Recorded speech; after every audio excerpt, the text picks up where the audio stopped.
आजचे भाग समजून घेण्यासाठी मागचे भाग नक्की ऐका. सिया जी आत्तापर्यंत स्तब्ध उभी होती, काही सुचत नव्हतं तिला. पण दक्षच्या आवाजाने ती भानावर येते आणि त्याला ढकलत म्हणते, दूर राहा माझ्यापासून. तू नेहमीच मला फसवलंस. तू कधीच माझ्यावर खरं प्रेम केलं नाहीस. हे ऐकून दक्षचा चेहरा कठोर होतो. काय म्हणालीस तू? मी मी तुझ्यावर प्रेम केलं नाही? बरोबरच तर बोलली आहे ती. तू कधीच सियावर प्रेम केलं नाहीस दक्ष. दिव्याचं म्हणणं ऐकून दक्ष रागाने म्हणतो, मी माझं सगळं आयुष्य फक्त सियालाच प्रेम केलंय. तिला प्रेम करण्याव्यतिरिक्त काही केलंच नाही. मग तो दिव्याकडे पाहतो आणि खूप प्रेमाने म्हणतो, मी तुझ्यावर खूप प्रेम केलं. इतकं की कोणी कधी कोणावर करत नसेल. इतकं की तू माझ्या आईवडिलांनाच मारून टाकलं. सिया ओरडत म्हणते, किती प्रेम केलं होतं मी तुझ्यावर दक्ष. मी तुला माझं संपूर्ण कुटुंब मानलं होतं. आणि तू तू काय केलंस? तू मला मारून टाकलं दक्ष. आपल्या दोघांना मारून टाकलं. You know what, I hate you so much. मला वाटतं तू मरूनच जा. तू माझं नाही, कोणाचंच प्रेम डिझर्व करत नाहीस. बरंच झालं तुझे आईवडील गेले. आज ते जिवंत असते तर लाजून मरण पावले असते तुझ्यासारखा मुलगा मिळाल्याबद्दल, ज्याला दुसऱ्यांशी खेळायचं असतं. तू कधीच सुखी होऊ शकणार नाहीस दक्ष, कारण तू आनंद डिझर्व करत नाहीस. मी तुला छळत छळत मरताना पाहायचं आहे, तेव्हाच मला शांती मिळेल. असं म्हणत ती जमिनीवर बसते. तिच्या डोळ्यांतून अश्रूंचा पूर वाहत होता. असं वाटत होतं की ती आज तिच्या आतला सगळा राग, वेदना आणि दुःख बाहेर काढत होती. मी त्यांना मारलं नाही. तिला अश्रूंमध्ये बघून दक्षच्या छातीत काहीसं दुखल्यासारखं वाटलं. ही तीच मुलगी होती जिच्यासाठी त्याने सर्व काही गमावलं होतं. तो शांतपणे डोळे खाली घालून म्हणाला, मी त्यांना मारलं नाही. तो इतक्या हलक्या आवाजात बोलला की सियाला ऐकूच आलं नाही. पण दिव्या, जिचं सगळं लक्ष दक्षकडे होतं, तिने ऐकलं. तिने लगेच विचारलं, काय म्हटलं तू? तू म्हणालास की तू त्यांना मारलं नाहीस. ते जिवंत आहेत. दक्षचे हे 3 शब्द सियाच्या काळजाचे ठोके वाढवून गेले. तिने पटकन आपलं डोकं वर केलं आणि तिच्या निळ्या डोळ्यांनी त्याच्या तपकिरी डोळ्यांमध्ये नजर भिडली.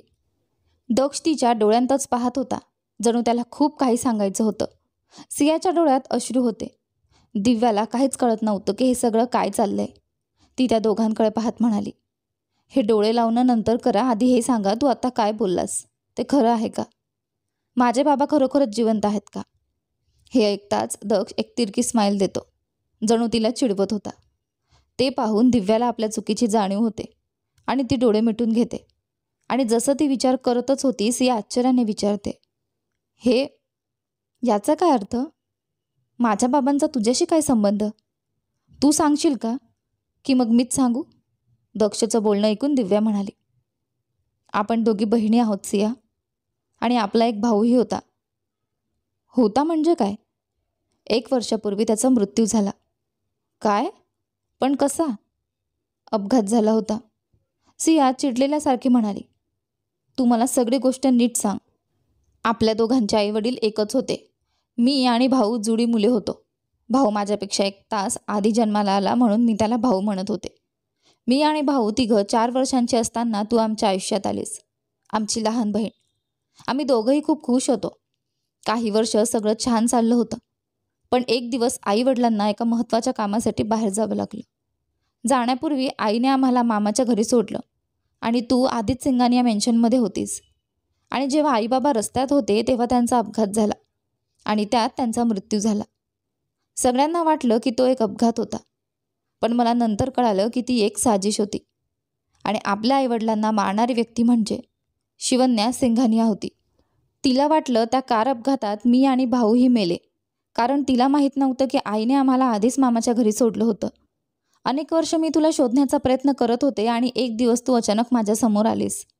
तुझं नाव ऐकून मी तुला ओळखलं आणि दक्षमुळे ते आणखी सोपं झालं, कारण त्याच्या बातम्या रोज मासिकांमध्ये येत होत्या. मग मी त्याच्यावर नजर ठेवायला लागले. इतकं बोलताच दक्ष तिची वाक्य मध्येच तोडतो. मग तू प्लॅन तयार केलास आणि सिया बाहेर येण्याची वाट पाहायला लागलीस. आणि जेव्हा तू पाहिलंस की सिया आत्महत्या करणार आहे, तेव्हा तिच्याशी बोलण्याऐवजी तू तिच्या डोक्यावर दगड मारलास, तिला बेशुद्ध केलंस, तिच्यावर शस्त्रक्रिया केलीस आणि मग तिला रिवांजकडे पाठवलंस. दक्षच्या बोलण्यावर दोघं त्याच्याकडे आश्चर्याने पाहतात. तुला सगळं माहीत होतं? सियाने विचारल्यावर दक्ष म्हणाला, तुला माझं रोज फूल देणं कसं वाटायचं? हे ऐकून तिचे डोळे विस्पारले गेले. तर ते तू होतास? माझ्याशिवाय दुसऱ्या कोणात हिंमत आहे का तुला फूल देण्याची? दक्षचं बोलणं ऐकून अचानक दिव्याच्या डोक्यात काहीतरी क्लिक होता आणि ती म्हणते, थांब, तुला हे सगळं कसं माहीत? तुला कसं माहीत त्या रात्री काय झालं? तू तर सियाला शोधत होतास ना? तुला काय वाटतं, माझ्याकडे संधी नव्हती का बटरफ्लायला थांबवायची? असं काही नाही आहे जे मला माहीत नाही. ती बनावटी बॉडी, मग तू माझ्या आयुष्यात सियाचा पर्याय बनून येणं, आणि सगळ्यात मोठं म्हणजे तू कसं समजलीस की एक असा माणूस जो सियाला इतकं जवळून ओळखतो तो इतका वेळ मूर्ख बनून राहील? माझ्या कंपनीत जे अडचणीचं चाललंय, लवकरच सगळं संपेल आणि मी पूर्णपणे उद्ध्वस्त होईल. तुला काय वाटतं, हे सगळं तुझ्या मर्जीने घडलं? जर तू असं समजतेस तर तू चुकीची आहेस दिव्या. हे सगळं घडलं कारण मी ते होऊ दिलं. दक्षचं हे सगळं ऐकून सिया म्हणते, पण हे सगळं का? कारण मी तुला गमवू इच्छित नव्हतो. तो मनातल्या मनात स्वतःशीच म्हणतो. तो सियाकडे पाहत असतो आणि हे तिला सांगायचं असतं, पण सांगू शकत नाही. तो तिच्याकडे न पाहता म्हणाला, हे सांगणं मी गरजेचं समजत नाही. हे ऐकून सियाला खूप राग येतो आणि ती त्याच्याजवळ जाऊन त्याला एक जोरदार चापट मारते. दक्षचा चेहरा एका बाजूला झुकलेला असतो. हे पाहून दिव्या थोडीशी घाबरते, पण ती ते आपल्या चेहऱ्यावर जाणवू देत नाही. त्याचवेळी सियालाही जाणवतं की तिने रागाच्या भरात काय केलं. तेव्हाच दक्ष, ज्याचा चेहरा झुकलेला असतो, तो सरळ होतो. हे पाहून सियाला वाटतं की कदाचित आता तो काहीतरी करेल. ती अचानक भीतीने डोळे बंद करते, पण ती तिथून हलत नाही. ती तशीच खंबीरपणे उभी राहते, जणू पुढे काहीही होवो ती तयार आहे. तेव्हाच तिला दक्षचा आवाज ऐकू येतो, तू मला अजून एकदा थप्पड मारशील का? हे ऐकून तिचे डोळे आश्चर्याने उघडतात. दिव्याचं तर तोंड उघडच राहतं. दोघांनाही वाटतं की त्यांनी कदाचित काहीतरी चुकीचं ऐकलं. दक्ष पुढे म्हणतो, खूप दिवसांनी तू मला स्पर्श केलास आणि जर तू माझ्यावर रागावलेली आहेस तर एक थप्पड अजून मारू शकतेस. सियाला वाटतं की दक्ष वेडाच झालाय. ती रागाने विचारते, माझे मॉम डॅड कुठे आहेत? मला माहीत नाही, पण इतकं नक्की माहीत आहे की ते जिवंत आहेत. आणि तुला इतक्या खात्रीने कसं माहीत? दिव्या रागाने विचारते. तुझ्या मामामुळे. दक्षचं हे उत्तर ऐकून दिव्या हादरते. सगळ्यांना सगळं माहिती होतं, फक्त मलाच नाही. आणि तू तू पण मला सांगितलं नाही त्या हॉस्पिटलमध्ये त्या दिवशी. सिया दिव्याकडे पाहून म्हणते, मी योग्य वेळेची वाट पाहत होते आणि तो योग्य वेळ कधी आला असता? जेव्हा मी मरून गेले असते. सिया, डोंट यू डेअर, दक्ष थंड स्वरात म्हणतो. त्याचा चेहरा कठोर झाला होता. सिया त्याचं दुर्लक्ष करत पुढे बोलते, जेव्हा जेव्हा मी तुझ्यापासून विचारलं की तू असं का करतेस, तू माझी मदत का करतेस, तेव्हा तू म्हणालीस की तुझा स्वतःचा हेतू आहे आणि मग क्रियांशीच्या कारणानेही तू मला तिथे पाठवत होतीस. तू क्रियांशीच्या लग्नाचाही विषय माझ्यापासून लपवला. एक मिनिट, असं तर नाही ना की रिवांश? हो, त्याला माहिती आहे, पण पूर्ण गोष्ट नाही. त्याला फक्त इतकंच माहीत आहे की मी दिव्या आहे, सियाच्या रूपात. दिव्या खाली मान घालून बोलली, आणि तुला असं का वाटतं की? ते सगळे बोलतच होते, पण तेव्हाच रिवांशचा आवाज ऐकू येतो आणि तो ऐकताच सगळेच आश्चर्यचकित होतात, फक्त दक्ष सोडून.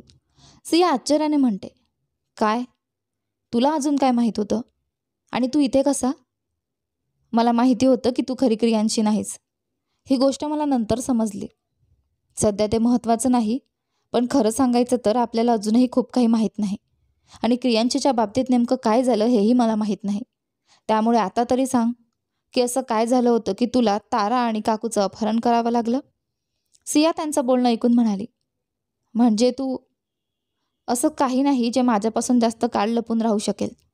मी फक्त योग्य वेळेची वाट पाहत होतो. तुला सगळं माहिती होतं तरीही तू माझ्यासोबत का होतास? सिया बोलत असते तेवढ्यात रिवांश तिचं वाक्य तोडून म्हणतो, कारण माझं प्रेम नेहमीपासून तूच होतीस. ते बोलतच असतात तेवढ्यात अचानक दक्ष, जो रिवांशचं बोलणं ऐकून काहीतरी बोलणार असतो, तो थेट जमिनीवर कोसळतो.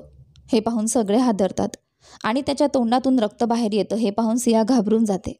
ती लगेच रिवांशकडे पाहून म्हणते, आपल्याला हॉस्पिटलमध्ये जायला हवं. हे ऐकून रिवांश पटकन दक्षकडे जातो आणि त्याला सावरण्याचा प्रयत्न करतो. दिव्या पटकन गाडीकडे धावते आणि सिया रिवांशची मदत करते. संपूर्ण रात्र निघून जाते. सकाळचे 7 वाजले होते. ते तिघं ऑपरेशन थिएटरच्या बाहेर उभे असतात. थोड्या वेळाने डॉक्टर बाहेर येतात आणि म्हणतात, त्यांना विष दिलं गेलं आहे. हे विष खूप घातक आहे आणि त्यांच्या शरीरात फार झपाट्याने पसरलं. आम्ही विष काढून टाकलं आहे, पण तरीही ते काही प्रमाणात शरीरात पसरलं आहे. त्यामुळे त्यांना कोमामध्ये जाण्याची शक्यता आहे. तुम्ही फक्त प्रार्थना करा की पुढच्या 24 तासात त्यांना शुद्धीवर यावं. सिया आणि दिव्या तिथेच खुर्चीत बसलेल्या असतात. तेव्हाच रिवाज त्यांच्याजवळ येतो आणि घरी जाण्याची विनंती करतो. सिया, तुला घरी जायला हवं. मी रायचंद मेन्शनला जाणार नाही. पण का? कारण मी सिंघानिया मेन्शनला जाणार आहे. आणि प्लीज मला जाऊ दे. तू आता मला थांबवू शकत नाहीस. मी रात्री होण्याआधी परत येईन. हे ऐकून रिवांश म्हणतो, मी इथे दक्षजवळ आहे. तू काळजी करू नकोस. मला त्याची काही फिकीर नाही. तो मेला तरी चालेल किंवा जगला तरी. हे ऐकून रिवांश तिच्याकडे एकटक पाहतो. त्या क्षणी तिच्या निरागस चेहऱ्यावर कोणतेही भाव नव्हते. ती भावना शून्य नजरेने खिडकीबाहेर पाहत होती. हे पाहून रिवांश काहीच बोलू शकला नाही. दिव्या जी तिथेच उभी होती ती म्हणाली, मी पण येते. नाही, त्याची गरज नाही. मला थोडा वेळ एकटं राहायचं आहे. सिया हे बोलते. ते ऐकून दिव्या काही बोलणारच होती, पण रिवांश तिचा हात पकडतो. हे पाहून ती काही न बोलता तिथेच उभी राहते आणि सियाला जाताना पाहत राहते. सिंघानिया मेन्शन. सिया हॉलमध्ये उभी राहून संपूर्ण मेन्शनकडे पाहत होती. तिचं सगळं बालपण तिथेच गेलेलं. ती हळूहळू त्या मेन्शनमध्ये फिरू लागते. ती किचनमध्ये पोचते आणि ते पाहत राहते. तिच्या मनात लहानपणीच्या काही आठवणी जाग्या होतात. हे तू काय करतेस बटरफ्लाय? मला कुकी खायची आहे दक्ष. माझं नाव दक्ष आहे, दक्ष नाही बटरफ्लाय. 8 वर्षांचा दक्ष, ज्याच्या चेहऱ्यावर क्वचितच दिसणारे हसू होते, तो खूप प्रेमाने बोलतो. मी सुद्धा तेच म्हटलं ना. तू इथे करतेस तरी काय? म्हटलं ना मला कुकी खायची आहे. मग इथे का आलीस? मेडला सांगितलं तर मिळाली असती ना. नाही, आता मी मोठी झाले ना, म्हणून स्वतःच घेणार. हो, दिसतंय मला. दक्ष तिरक्या नजरेने तिला पाहतो. ती एक स्टूलवर उभी होती. ती फक्त 3 वर्षांची होती, त्यामुळे दक्षला भीती वाटत होती की ती कोसळेल की काय. तू हट, मी काढून देतो. नाही नाही, मला सापडले. असं म्हणतच ती डब्बा ओढते. डब्बा खाली पडणार असतो. दक्ष ओरडतो, बटरफ्लाय, पण तो तिला पटकन उचलून घेतो. तो तिला उचलतो आणि स्टूल खाली कोसळतो आणि तो डब्बा जो खाली पडत होता उघडतो आणि त्यातला मैदा पूर्णपणे दक्ष आणि सियावर पडतो. दक्ष आणि सिया दोघंही त्या क्षणी पांढऱ्या अस्वलासारखे दिसत होते, जसं त्यांनी आट्याची होडी खेळली असावी. सिया दक्षकडे पाहून खळखळून हसते. दक्ष, ज्याचा चेहरा रागाने भरलेला असतो, तिचं हसणं ऐकून शांत होतो. तू हसतेस तरी का? तू तर पांढरं अस्वल दिसतेस दक्ष. हो, आणि तू खरं तर ससा दिसतेस. ते दोघंही हसू लागतात. सिया आठवणीतून बाहेर येते. तिच्या ओठांवर हलकीशी स्मित रेषा असते आणि डोळ्यात अश्रू. तिने मनातच म्हटलं, तू असा का बदललास? काश तू तो माझ्या बालपणातला दक्षच राहिला असतास. असं म्हणत ती बागेत येते आणि तिला आठवतं कसं दक्ष तिच्यासोबत बागेत खेळायचा. वा, हे फूल किती सुंदर आहे ना बटरफ्लाय. तिकडे जाऊ नकोस, तुझे कपडे खराब होतील. तर मग तूच साफ कर, असं म्हणत ती कळकळून हसते. हे पाहून दक्षही तिच्यासोबत खेळायला तिच्याजवळ येतो. तुला चिखल अजिबात आवडत नव्हता, तरीसुद्धा तू माझ्यासोबत खेळायचास. असं म्हणताना सियाच्या ओठांवर हळूच हसू येतं. चालता चालता ती दक्षच्या खोलीजवळ येते. ती आत जाते आणि तिथे पुन्हा एकदा तिच्या बालपणाच्या आठवणी आठवतात. आह, मला दुखतंय दक्ष. बटरफ्लाय, हलू नकोस. हे फक्त थोडंसं जळेल, मग ठीक होईल. तुला ही इजा कशी झाली? मी फुटबॉल खेळत होते तेव्हा पडले. आतापासून तू फुटबॉल खेळणार नाहीस. पण का? मला नाही आवडत की तुला पुन्हा दुखावं. हे ऐकून सिया रडवेल्या सुरात म्हणाली, मी तर खेळणार. तू मला रोखू शकत नाहीस. आणि हे बोलताच ती रडायला लागते. हे ऐकून दक्ष डोकं हलवतो.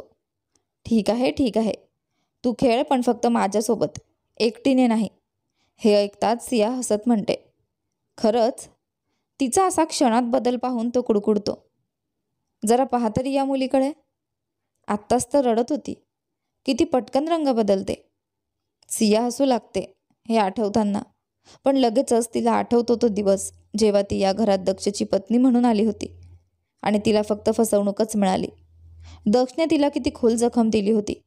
हे आठवताच तिचा चेहरा पुन्हा कठोर होतो. तेव्हाच तिची नजर पुस्तकांच्या शेल्फकडे जाते. ती पटकन तिथे जाते आणि काही पुस्तके बाजूला करते. तिथे एक गुप्त लॉक असतो ज्याला पासवर्ड टाकावा लागतो. सिया काही क्षण विचार करते आणि एक पासवर्ड टाकते, पण तो चुकतो. ती पुन्हा विचार करते आणि यावेळी दुसरा पासवर्ड टाकते आणि दरवाजा उघडतो.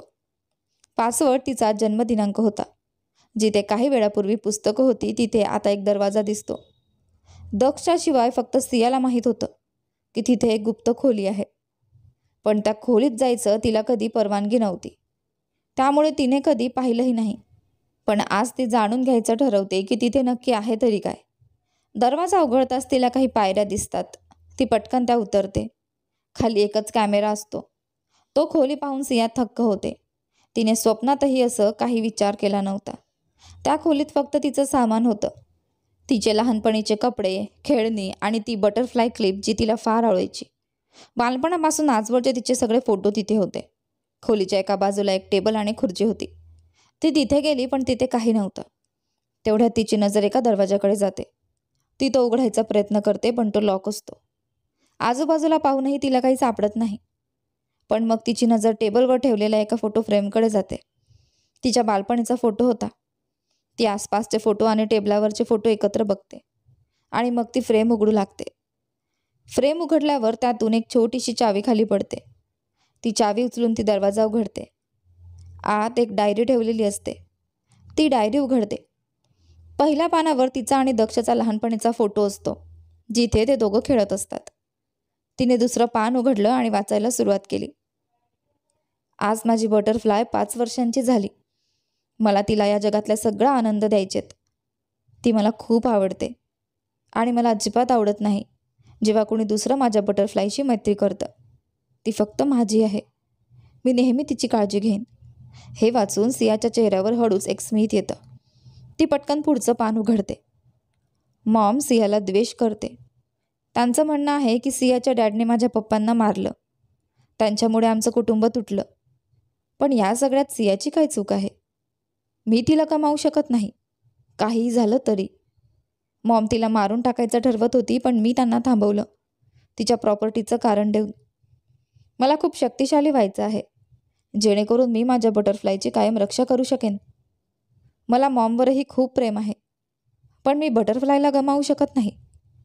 म्हणून काहीही झालं तरी मी तिला मॉमपासून वाचवणार. कसंही, जे काही करावं लागेल ते करून. हे वाचून सिया पटकन पुढचं पान उघडते.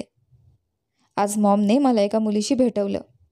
तिचं नावसुद्धा मला आठवत नाही. ती इच्छिते की मी मोठा झाल्यावर तिच्याशी लग्न करावं. नाही, असं कधीच होणार नाही. मी फक्त बटरफ्लायचाच आहे. दक्ष फक्त सियाचाच आहे. पण मला त्या मुलीसोबत मैत्री करून राहावं लागेल. आज मला जाणवलं की बटरफ्लाय फक्त माझी मैत्रीण नाही किंवा मी तिला फक्त आवडतो असंही नाही. मी तिला खरंच प्रेम करतो. तिच्या त्या निळ्या डोळ्यांनी मला वेड केलंय. तिचा सुगंध माझ्या मनातून कधीच जाऊ शकत नाही. मी आयुष्यात तिच्याहून सुंदर मुली पाहिलेल्या नाही. ती खरंच अप्रतिम आहे.